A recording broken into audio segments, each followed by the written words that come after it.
We're jumping into week 3 of our series. It's just basically a summer series, and we're talking about what it looks like to be separated. And I can't go any further today without recognizing some very important people, because this is what I believe. I think on Mother's Day, we always come in, it's all cute, and we have flowers, and we have punch and all this. Father's Day, churches tend to get dads in here and tell you how much you need to do better and how much you need to, whatever. Well, we do it a little bit different here. Can I have all the dads stand up this morning? Yes, that would be y'all. There you go. Give them a big round of applause. And I want you to stay standing because I want to talk to you for a second. Here's what I believe as a senior pastor of this church. I want to say this on behalf of this church. Way to go. When I look across this room and I see dads all throughout this room, way to go. You are setting an example for your kids by being here. You're stepping out, showing the spiritual leadership of your home. You're making impact not just in the world, but within your family. By you being in church, by you setting that example, you're showing your children that God's a priority. And man, it doesn't just change generations, it changes the city. And I want to say thank you on behalf of me and on behalf of our church. Way to go. You guys are awesome, and we wouldn't be where we are without our dads. So give them one more round of applause as we say thank you. You guys are awesome. Awesome. And that is why we have Conecuh. Flowers and punch. We got Conecuh and root beer. Go get you some after it's over.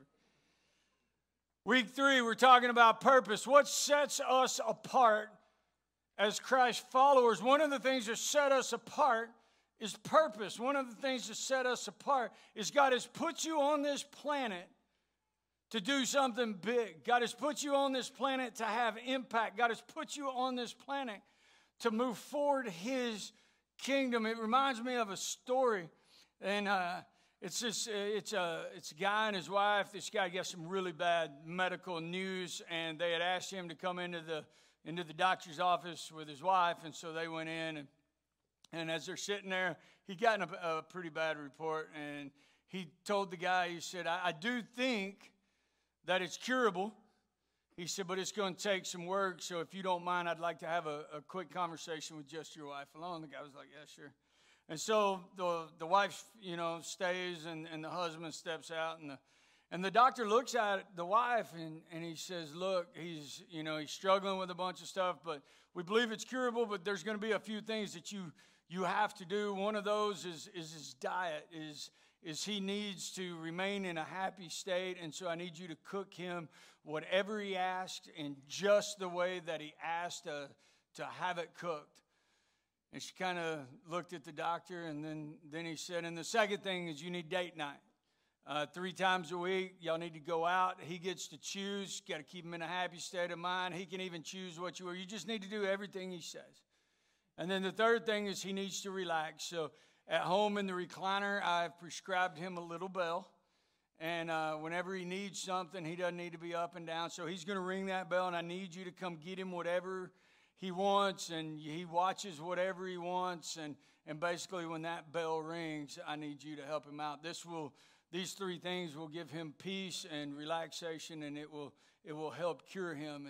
And she said, all right, thanks for the advice, doctor. And she said, I need to talk with my husband for a second. And so the doctor walked out, and the husband came back in, and she said, honey, I got some bad news. You're going to die. That's funny. I don't care who you are. Today we're going to talk about death. Happy Father's Day. We're going to talk about death because it's what sets us apart. One of the best vacations that I remember as a child, and we went to Gatlinburg, we went to Panama City, we went camping a lot. But one of the best vacations I actually remember as a child is my parents said, hey, we're going to go on a road trip. And we started up the Appalachian Mountains, and we were going up the Blue Ridge Parkway, and we were stopping at different battlefields. I love history. I read biographies.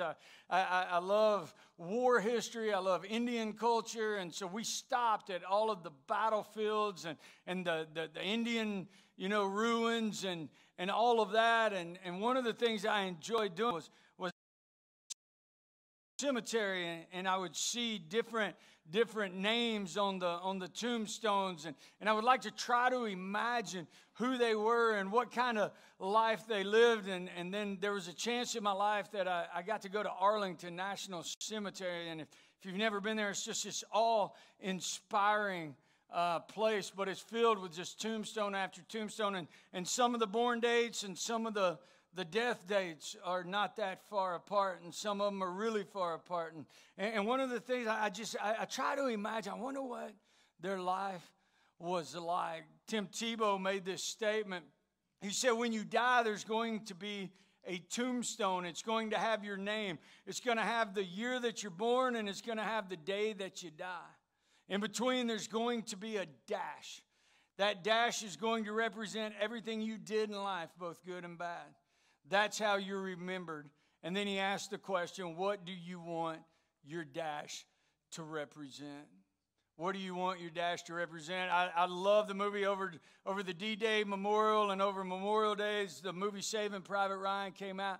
And one of my favorite parts of that scene when it talks about life is he looks and he's crying, and it was Private Ryan later in his life.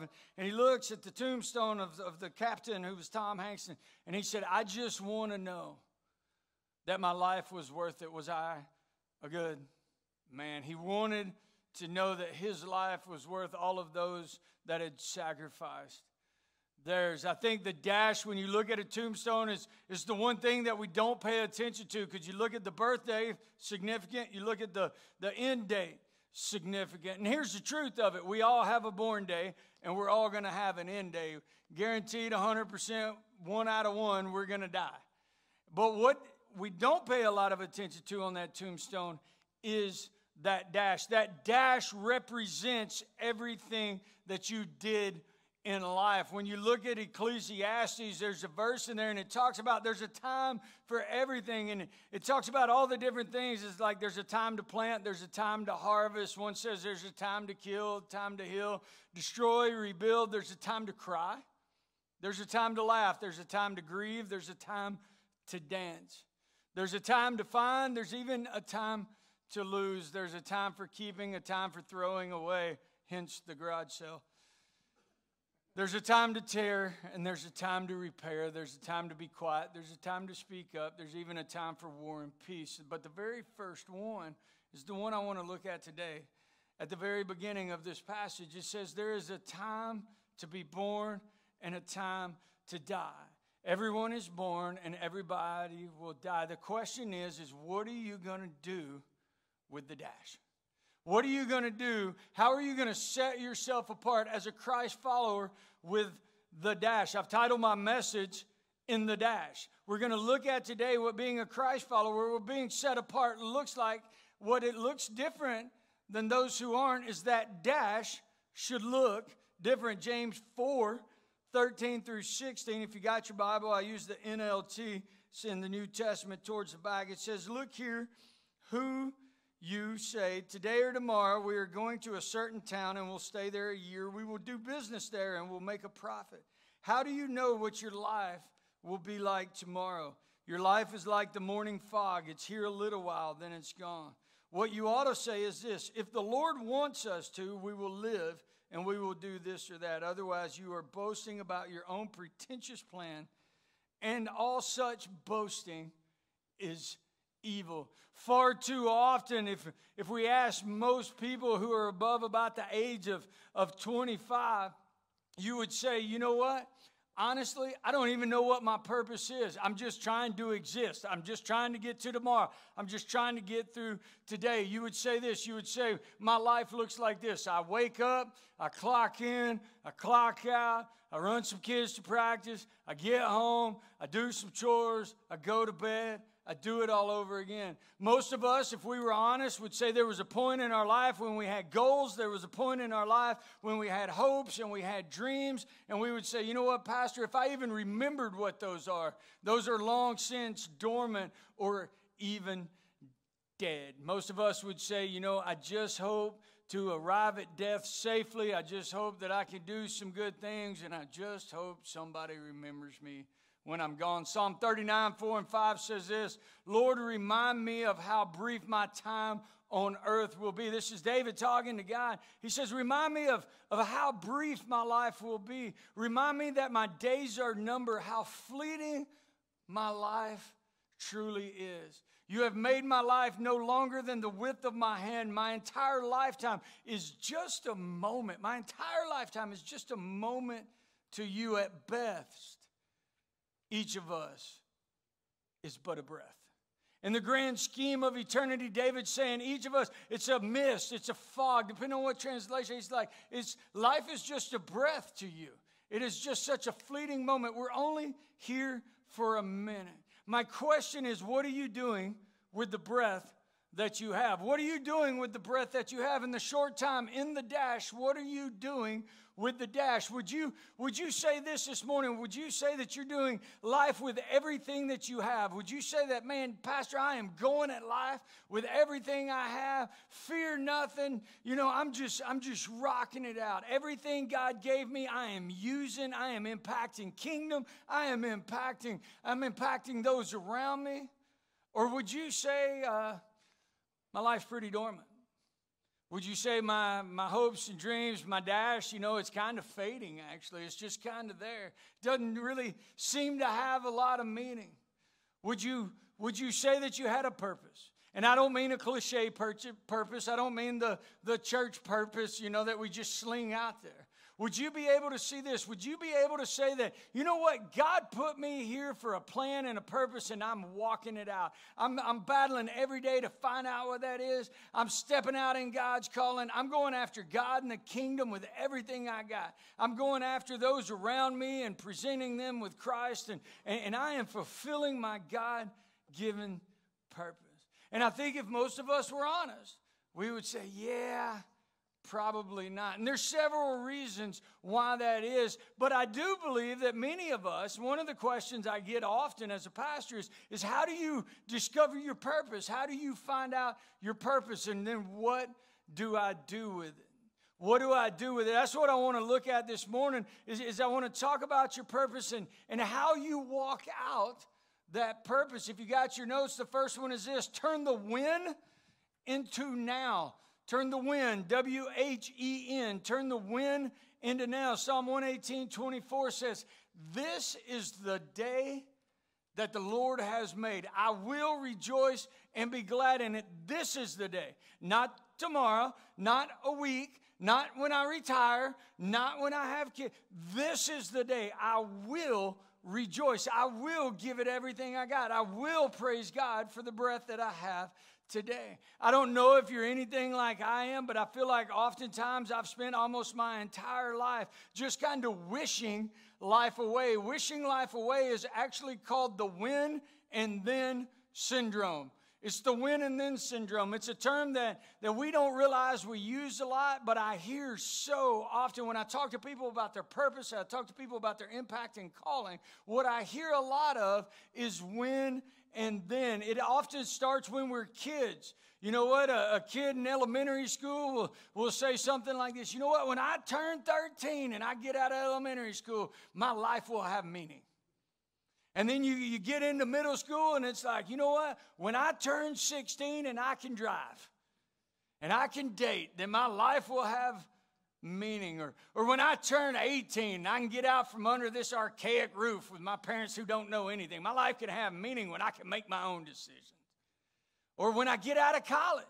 When I get out of college, man, I can begin to make that 6, 7, 10-figure salary with my basket weaving degree. And I can have all the things that my parents worked for a whole lifetime. But if I can just get out of college, I can start my life, and then it has meaning.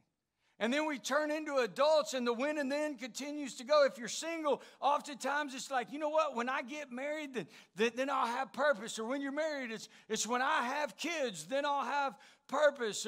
Or when your kids are growing up, it's like when my kids move out, then I can have purpose with my wife again. Over and over and over, it's a when and then mentality. In church, we even see it. It's when I get more time in my schedule, I'll begin to serve. Or when I get more time in my schedule, I'll try one of these group things. Or when my finances are better, I'll begin to give back to God.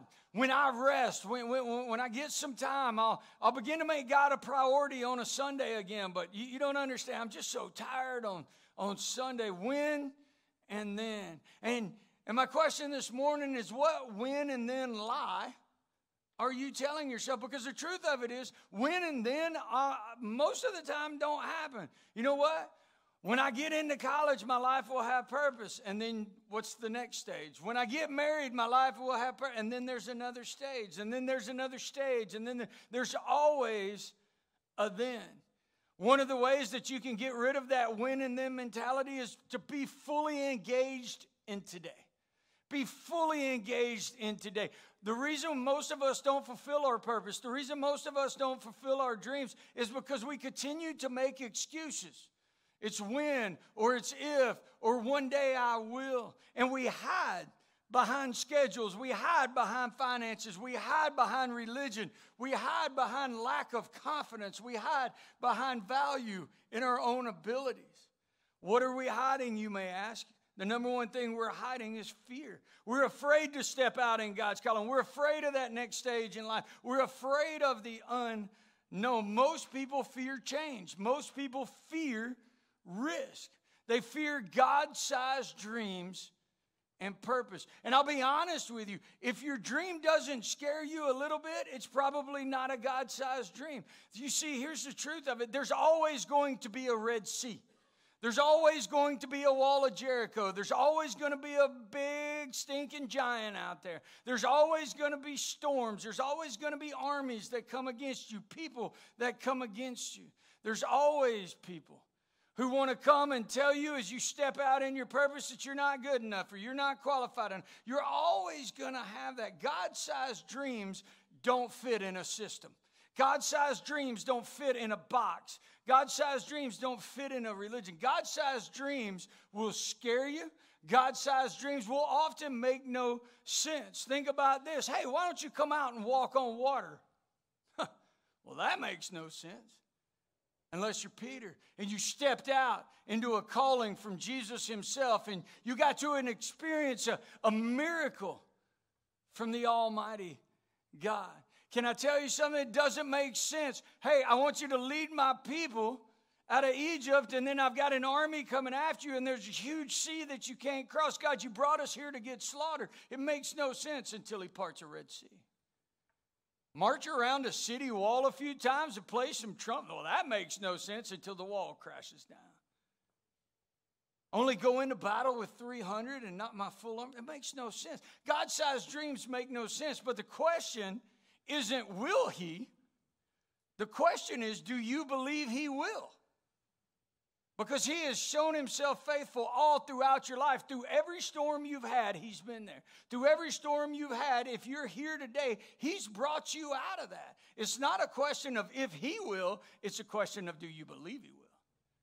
We've got to get to a place where we stop living safely in the world and we step out into big God-sized dreams. We've got to turn our intentions into actions. Well, you know what, Pastor? I intended to do that. You know what? I intended to step out into that calling. I intended to lead a group. I intended to change career. I intended to move forward. I intended to have impact, but intentions don't always translate into actions. Intentions without actions are worthless. The second way to step into your calling is to simply do this: chase your lion. Chase your lion. There's an obscure story. We know about Jericho. We know about Gideon. We know about Goliath. We know about the Red Sea, Noah. We know about all those. But there's an awesome story. It's one of my favorite stories. And it's about a guy who chases the lion. It's found in 2 Samuel 23, 20, and 22. There was a guy named Benaiah. He was a valiant warrior. He did many heroic deeds, which included killing 2 champions of Moab. Another time, on a snowy day, he chased a lion down into a pit, and he killed it. Once armed with a club, he killed an Egyptian warrior who was armed with a spear. He took the spear from the Egyptian's hand. He killed him with it. Deeds like these made Benaiah as famous as the 3 mightiest warriors. Now, I read that pretty fast, but there's a line in that makes no sense to me. I don't know if y'all know much about a lion. I don't grow up around lions. I watched The Lion King. They don't look all that scary. Mufasa. But when you look at a real lion is one of the most dangerous animals in the world. Razor sharp claws, razor sharp teeth, stealth, cunning, super fast. They will eat you. And this statement in this story says this. On a snowy day, he chased a lion into a pit and he killed it. That goes against everything I know about lions. You don't chase a lion into a pit, but he did. He chased a lion, and I believe this is symbolic for your lion. You would ask, well, what is a lion? We don't have lions in America. Your lion could be fear. Your lion could be fear. Your lion could be your past. You're not stepping out in your purpose because you're afraid. If I step out, somebody's going to know what I did, and they're going to come at me, and nobody's going to listen to me because what happened way back then. Your lion might be your insecurity and your ability. Your lion might be you're afraid what other people are going to say. Can I tell you something? There's not a year that goes by that somebody doesn't come at you. There's not a year that goes by that somebody doesn't come after me. They tell me how to preach different or how to dress different or something I should do different. Here's the truth of it. When you step out into God's calling, people are going to come at you. Because oftentimes when you step out into your purpose and you step out into a God-sized dream, it makes people uncomfortable. It makes people uncomfortable in their own apathy. It makes people uncomfortable in their own path. But a God-sized dream is huge, and people will see it because what they're going to see is they're going to see the glory and the mightiness of God. When you step into your God-sized purpose, it will be an experience that others will recognize. Sitting in fear and in apathy and religion is one of the main reasons that we don't step out. It's one of the reasons that we fear change. It's one of the biggest reasons that we don't allow God to use us. I know for fathers, I know there's some people in here, you would say as a father, hey, I don't know what I'm doing. I'm scared to death. I got a little, like what do you do with this thing? Don't drop it. But what do I do with this thing? And then that I shouldn't call it a thing. What do I do with this baby? And then that baby turns into a child, and then there's a whole other fear, and then that child turns into a teenager, and I won't even go down that road. But it's fear all throughout. God's put you right where He wants you. You don't have to be afraid. He's equipped you. He's given you this miracle because here's the deal. It's not the church's job to raise your kid. It's not the school's job to raise your kid. It's your job to raise your kids. One of my biggest passions as in ministry, one of the calling that God has for me and my ministry is to go after men with a passion. And I don't discount women. I champion women. But here's what I know. You can have great youth ministries. You can have great kids ministry. You can have great senior adult ministries. You can have all these great ministries. But this is what I know. If we can get the fathers to being who God created them to be, it won't just change the church. It'll change generations and it will change the world. You see, somewhere back in the 60s or 70s, Hollywood decided that men should be allowed to step out of the house and they became laughingstock. And I can look at culture, everything from school shootings to abortion, you name it, you go down the list. I can circle it back to a home without a father. I can circle it back to see having fathers in the home is God's family model. And when we get outside of that, it has repercussions, and we're seeing it all throughout our culture. And honestly, fathers are scared to step into the God-given calling, but He's prepared you for a time such as this. And here's why that's so important, because you're not just changing your job. You're changing the kingdom. You're generationally changing your family. You're having a direct impact on the kingdom of God when you step into your calling as a father. That's the most important job you can have.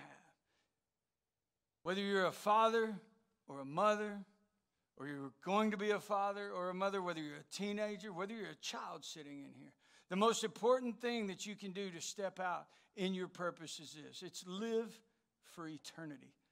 Live for eternity. If I asked you this question, are you living for the King of Kings? Is everything that you do focusing on eternity? What would you say? Well, how do I live for the kingdom? How do I live for eternity? It's very simply this. Forgive big and love bigger. Forgive big and love bigger. This is the day that the Lord has made. This is the day that the Lord's given me breath. I don't know what tomorrow holds. I don't know what tomorrow looks like. Tomorrow may not come. Focusing on the one in front of you.